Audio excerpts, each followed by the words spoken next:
For residents of Irpin, like elsewhere in Ukraine, it was clear that life would never be the same after February 24th. When Russia forces rolled into their country, many residents stood up to fight. The invaders retreated only after a long and bloody battle.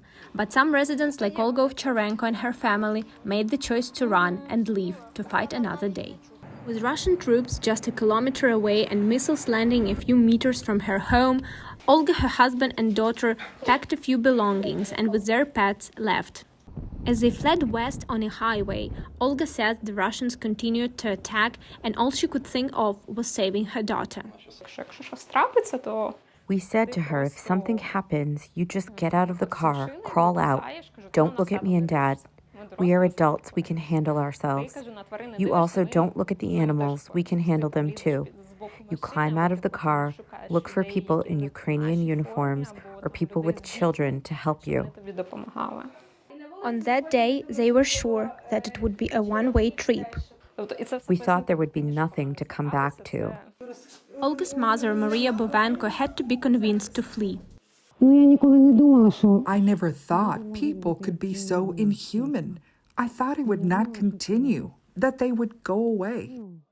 In time, they decided to stop running away. They came back to a home that was devastated.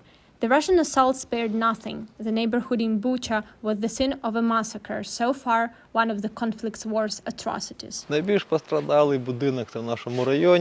is the most damaged building in our neighborhood because it's the highest one, and Bucha is very visible from here. And since the Russians came from Bucha, there was an observation post of the Ukrainian forces.